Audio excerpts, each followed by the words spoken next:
Bismillah, Assalamualaikum warahmatullahi wabarakatuh.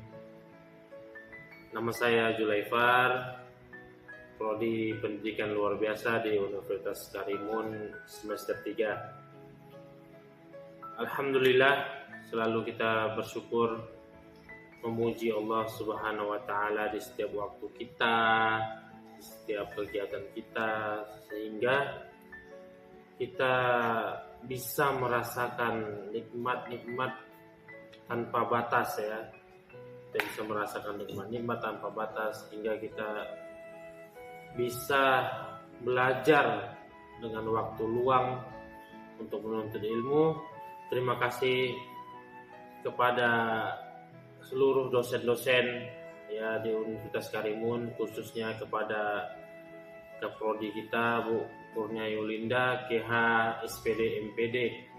Semoga Allah Ta'ala selalu memberikan keberkahan dan kesehatan kepada beliau dan keluarga.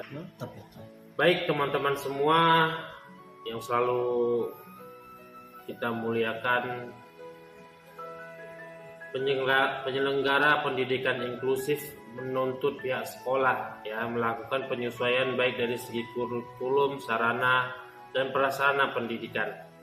Jadi semua sekolah harus mempunyai sistem dan aturan SOP ya, aturan SOP yang bisa membuat ya anak berkebutuhan khusus diterima di sekolah itu ya, diterima di sekolah itu.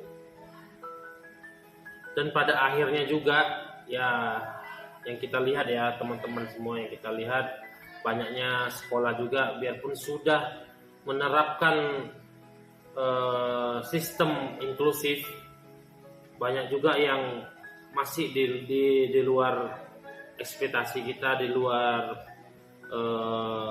harapan kita bersama, khususnya harapan orang tua.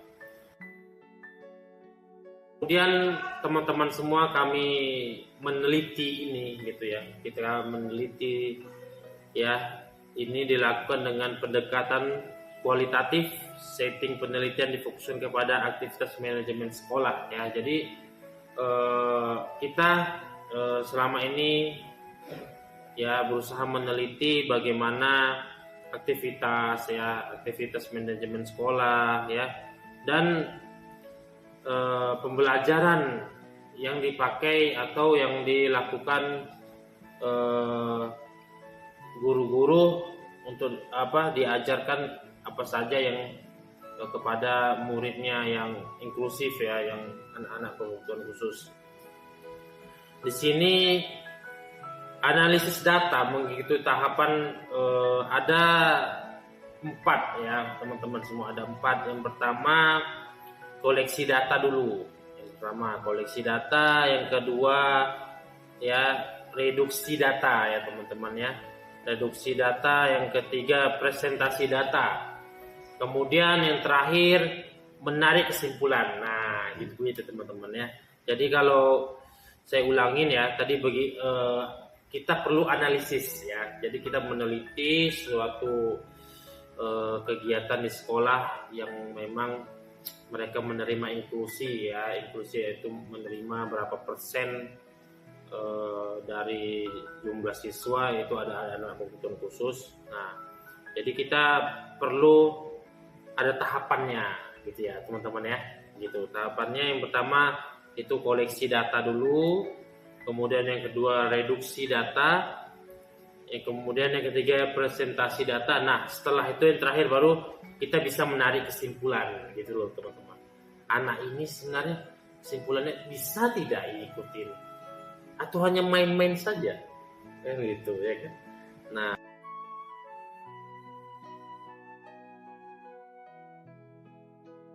ini kita jelaskan kembali. Peserta didik berkebutuhan khusus yang sudah cukup umur dan memungkinkan belajar di sekolah reguler akan diterima di sekolah. Jadi teman-teman ya jangan dipaksakan juga gitu loh. Ya, anak autis ini apabila belum bisa diterima di sekolah inklusi ya jangan dipaksakan teman-teman. ya mereka bisa dulu diterapi ya melalui ya terapi ABK, atau mereka diterapi dulu di sekolah SLB ya teman-teman ya. Jangan dipaksa, nanti terakhir mereka bukan hanya tak bisa belajar di sana ya, terakhir mereka tidak bisa belajar di sana, hanya main-main saja, mengganggu teman ya teman-teman ya. Baik, next.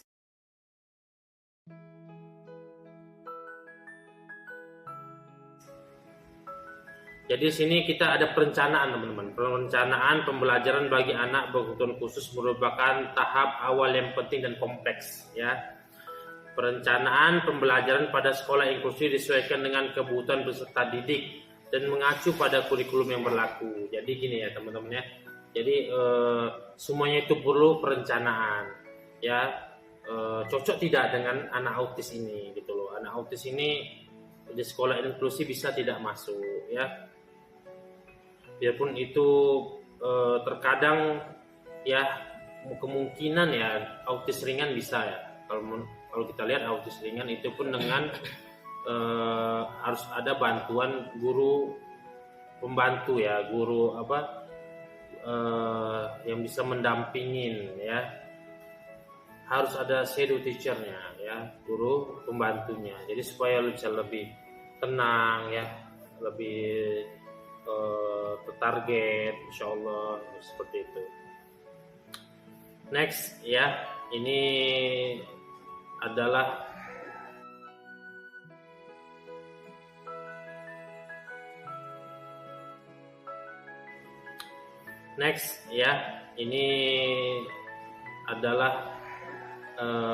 pentingnya asesmen ya teman-teman ya. Ini dia saya harus jelaskan pentingnya asesmen.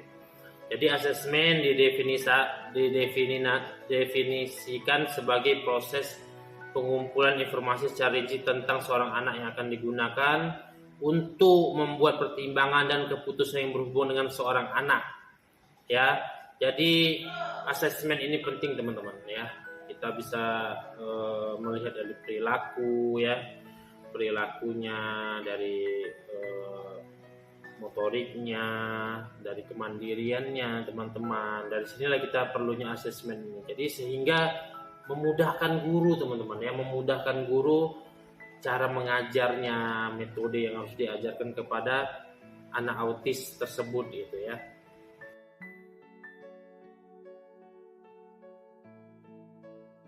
Nah, yaitu kesimpulan ya teman-teman ya. Kesimpulan ya, perencanaan pembelajaran bagi anak ABK merupakan tahap awal yang penting dan kompleks ya. Perencanaan pembelajaran di sekolah inklusi disesuaikan dengan penting dan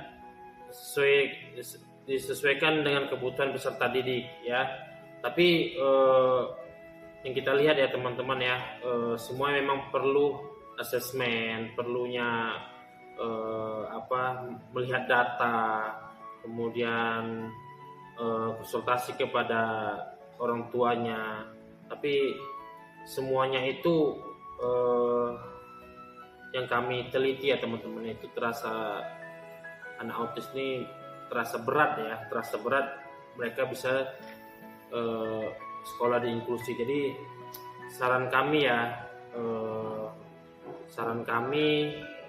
untuk anak autis ya, khususnya untuk anak autis ya, mereka belum bisa mengikuti sekolah inklusi ya.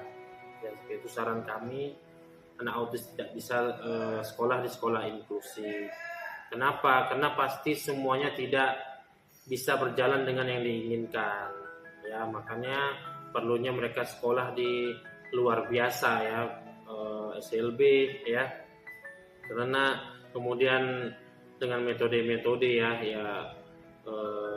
dan SOP yang berlaku di kurikulum ya. Kemudian teman-teman semua ya, pentingnya melihat ya setiap data anak ya, apa anak ini bisa diikutin nggak di sekolah inklusi atau tidak bisa, jangan dipaksakan begitu. Jadi kalau saran kami, anak autis ya tidak bisa di sekolah inklusi ya. Begitu.